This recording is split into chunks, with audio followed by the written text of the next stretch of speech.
So, when you think about money, what pops into your head?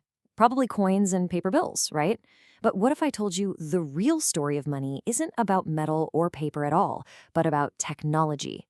Today, we're going to explore how a few key inventions completely changed the game, not just how we pay for things, but what we even think of as money to begin with. So, let's kick things off with a little puzzle. What on earth connects a machine from the 1400s to the digital wallet that's on your phone right now?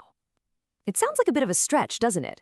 But believe it or not, the answer is the key to understanding this whole story. So let's find that connection. And here's the main idea, the one thing to keep in mind through all of this. The story of money really is the story of technology. Every time there's a big invention, it pushes money further and further away from being a physical thing and closer to being pure information. It's made money faster, more abstract, and way more powerful.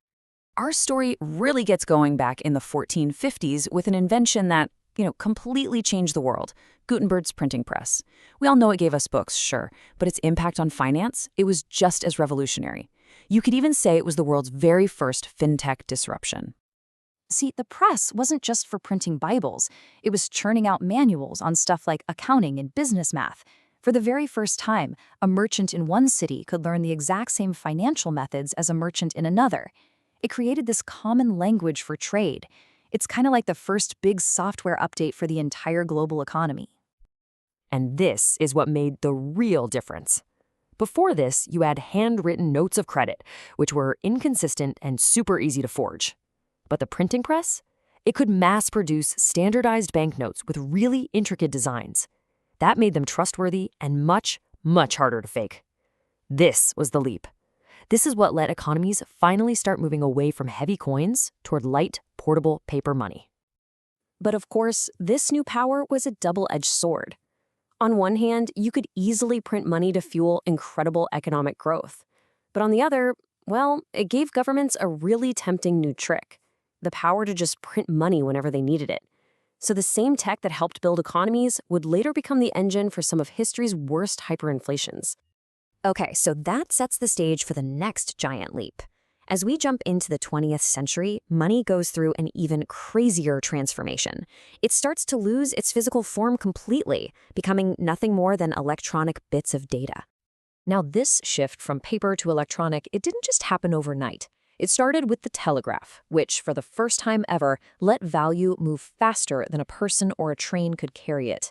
Then, in the 50s, the credit card shows up, a totally revolutionary idea that split the act of paying from the physical cash itself.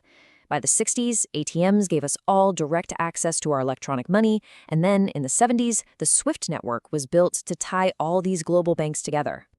Just think of SWIFT as the invisible plumbing of the whole global economy.